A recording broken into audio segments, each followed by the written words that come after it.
When my father died, everyone assumed my mother would inherit everything. They were wrong. I got it all. $58 million, the house that swallowed sunlight, the portfolio that breathed dividends, the boats like white commas on blue water all mine. That was never the gravity in our family. Things fell toward my mother, until they didn't. Lawson's office hummed. Air vents, expensive carpet. The kind of quiet money makes. He wore those tortoise-shell glasses, same ones since I was 16. Looser now. Age does that. Primary beneficiary, he said. Tap, ink-stained finger on signature page. All residuary assets to you, Claire. He paused. Estimated values $58 million. The number didn't land. It hovered. A bright insect refusing to be swatted. Lemon oil, paper dust. The ghost of Lawson's aftershave juniper, maybe. My tongue dry sponge. What about my mother? Too soft. The question came out too soft. Specific bequests, he said. Jewelry, art, the Florida condo. The bulk is yours. Leather whispered as I shifted. He slid an envelope across the desk, my name and my father's engineer print. Claire. I traced the C, didn't open it. My phone buzzed. I knew the name without looking. Claire. My mother's voice could have been poured over ice. We're going to correct whatever Lawson told you. Before it becomes messy. Sunday, 2:00, at the house. Deadline. No goodbye. She never wasted syllables. I tucked the envelope into my tote. The flap rasped against canvas. Sound like a whispered warning. The house still faced the bay. Queen meeting her court. Inside the living room had been rearranged. The way you rearrange a story. Remove warmth. Add order. The coffee table was gone. In its place, glass rectangle gleaming under the chandelier. Folders in neat stacks. Place settings for a trial. Lucas hovered at the window. Fingers working his cuff hem. Our father's jaw. None of his patience. Mara sat on the sofa arm. Legal pad balanced on knee. Pen angled. Poised. My mother stood at the head of the table. Navy dress. Pearls the size of aspirins. Black gloves smoothed tight. Her wedding ring clicked once on glass. The sound had always reminded me of a small lock closing. Claire, she said. Just my name. The syllable filed smooth. Two men in gray suits rose. One smiled, his face a business card. Ms. Harrow. Business card smile. Elliot Hale. Counsel for your mother and has needed the estate. He slid a document toward me. Weighty paper. Blue-stitched binding. The kind of thing designed to feel inevitable. We've prepared a voluntary reallocation and trust agreement to avoid public unpleasantness. I skimmed. $50,000 a year. The number caught in my throat. Out of $58 million, a generous stipend, Hale said, mild as milk. More generous than you deserve, my mother murmured. She didn't look at me when she said it. Looked at the document. Speaking to paper was simpler than speaking to a person. Before we split hairs, Mara said, tilting her pad, we should be clear about capacity. She consulted her notes. Dr. Chen recorded deficits, short-term memory loss, decision fatigue. Pause for effect. Claire's visits increased after the diagnosis. I tasted copper, sudden and mean. Because he was alone. Because you saw an opening. My mother corrected. Still to the paper. Hale fanned out exhibits like a dealer. Hospital notes with red circles. A medication list. A calendar speckled with my initials. The glass table reflected it all. Cold twin. My chest tightened. Then he said it. Undue influence. Diminished capacity. He dropped the words like labels pressed onto my forehead. And then, calm as stone, the court will understand. As if the court itself were a beast he had already tamed. I felt the old pressure rise, the kind with weight and shape. It sat on my chest in high school when I argued at dinner, and my mother said, "You sound emotional, dear. Try logical." It sat beside me in the back seat after my first breakup. My mother driving, not asking questions. It had sat at my wedding cool and perfect when she kissed my cheek and said, "Let's hope you've chosen better than you usually do." I placed my palms on the glass. Cold climbed into my skin. And if I don't sign... The glass dampened my voice, made it sound far away. My mother finally looked at me. Pearls, navy, black gloves. the haircut she'd had since I was 10. Not a strand out of place. Then, she said, calm as a calendar entry, "We'll see each other in court." The words fell into the room and kept falling, down through the rug, through the subfloor, through the foundation, ringing. Something tugged open in my chest. The past flashed through like water finding a crack. I am 9, standing on the porch in needle rain. I have left my homework on the bus. Lucas has lifted the latch behind me. My mother's voice from the warm kitchen. "Learn your consequences, Claire." The porch light glows. Small sun I'm not allowed to touch. Socks turn to cold bandages on my feet. I count drips from the eave to stop crying. I am 16, white-knuckled with pride over a debate trophy. It fits in my lap like a pet I'm not allowed to show anyone. At dinner, Lucas places his swim medal on the table. The bronze thunks, spins, winks. My mother claps, eyes shining. The trophy warms my thighs through my skirt. Later, I place it on my dresser and close the drawer. Looking at it hurts. I am 28, hunched on my apartment floor the night my husband leaves. A suitcase zips in the hallway like a wound closing. My mother sits on my sofa, spine arrow straight. "These things happen to girls who mistake feelings for judgment," she says. She smooths her skirt, checks her watch, stands. Back in the living room, the chandelier hummed. I could hear the bay through double-paned glass. Hush and press against the seawall. Lucas watched the floor. Mara wrote something, underlined it twice. My mother's gloves gleamed. I pushed back from the table. Chair feet caught a groove in the wood. Screeched. "I won't sign," I said. Hale's face didn't change. He'd expected that answer and the other one. Lucas flinched. Mara's pen paused. My mother's mouth made a shape that wasn't a smile and wasn't not a smile. "We'll see you in court," she said. I picked up my bag. The strap stuck to my palm. On the way out, the entry mirror showed me a pale woman. Mouth pressed too thin. I didn't recognize her. Or I did, and that was worse. Outside, the air smelled like salt and cut grass. A gull croaked, unlovely. I stood on the front steps until my hands stopped shaking.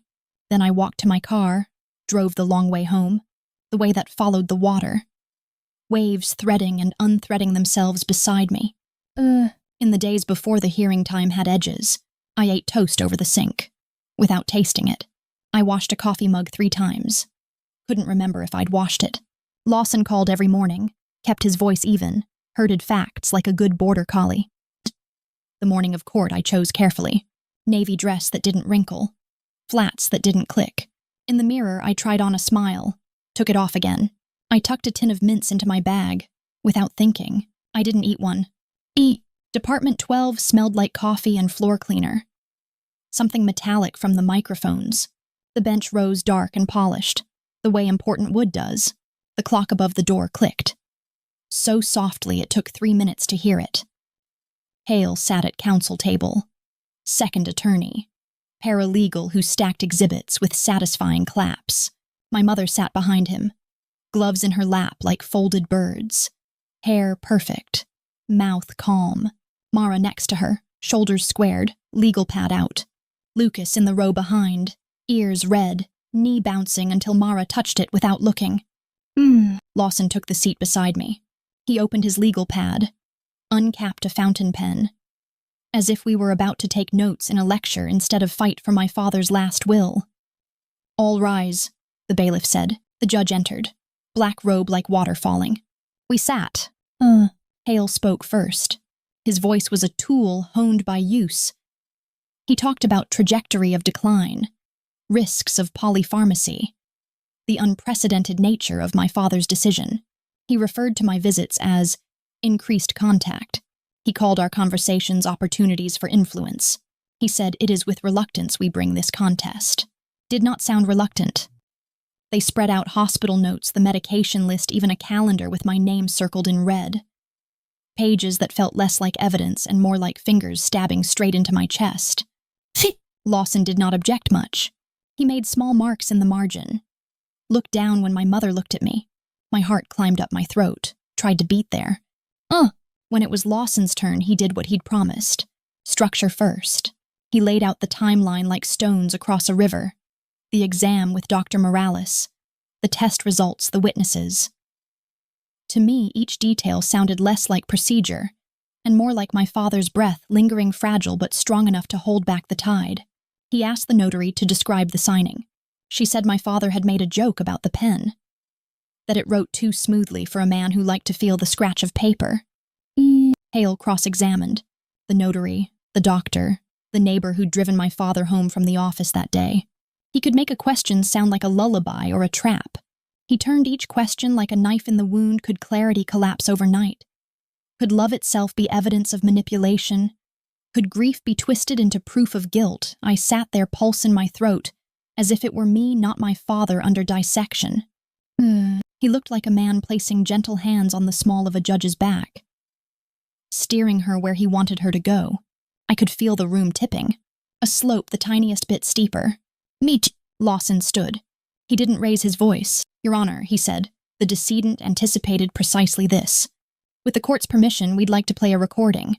Made minutes before execution. Hale objected. Because that was his job.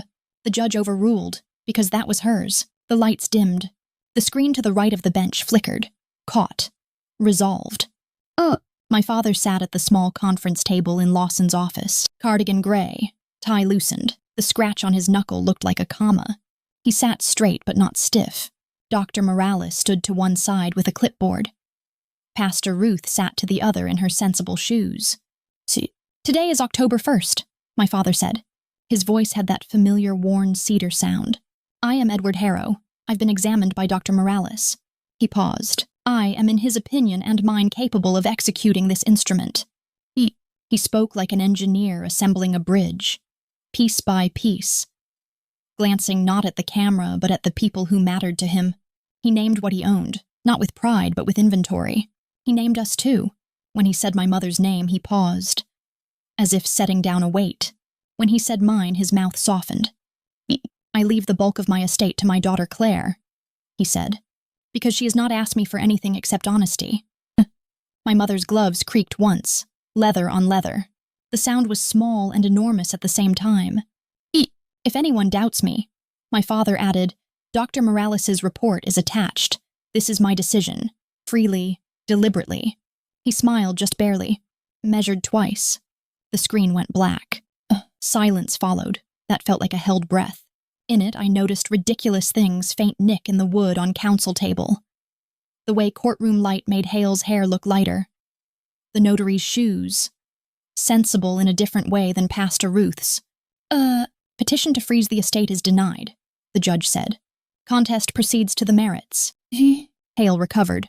He called a neurologist who had never seen my father in person to talk about the progress of decline in general. He spoke with the care of someone carrying eggs in a paper bag across the street. The judge listened without moving much. Lawson didn't call witnesses then. He asked to play the second recording instead. Hale pivoted to object. Ran into the judge's raised hand. Counsel, she said, if the foundation is laid, I'll hear it. It was. Lawson said the words, second recording, the way a man says second parachute. The lights dimmed again. Same room, same cardigan, same scratch on the knuckle. My father held a yellow legal pad up to the camera. Names in his square hand. On this side, he said, tapping, are the people I love. He flipped the page. On this side, the people who love me regardless of what I have. Another flip. I'm choosing accordingly. He lowered the pad, looked into the lens. If later anyone says I didn't know what I was doing, I want them to see me now. Steady, specific, stubborn as ever. Off camera, my voice smaller than I remembered said, do you want some tea? Yes, he said. Quick smile. The mint, not the peppermint, the other one. A small laugh moved through the courtroom, like a breeze finding an open window. Not kind exactly. Human. The lights came up. The judge took off her glasses, cleaned them with a square of cloth that appeared from nowhere. Counsel, she said to Hale, do you have any contemporaneous evidence to the contrary? Hale glanced at my mother. For the first time all morning, he looked like a man rather than a role. No, Your Honor. The contest is dismissed on the merits, the judge said. Written order to follow. The gavel cracked down like a door slamming shut. But this time I held the key on the inside. For one bare second, my mother's face cracked open. Grief, rage, humiliation, something with heat shot across and was gone. She stood, chair legs rasping, walked out. Heels counting the steps, head level. Mara closed her legal pad as if it were suddenly heavy. Lucas made a noise like a hiccup. Rubbed at his eyes with the heel of his hand. Furious at himself for having a face that leaked. My legs went weak in a way that felt adolescent. I sat before I fell. Lawson capped his pen carefully, as if that mattered more than anything else. "Breathe," he said, not looking at me. I did. The air tasted like it always had. Recycled and slightly stale. It had never tasted so clean.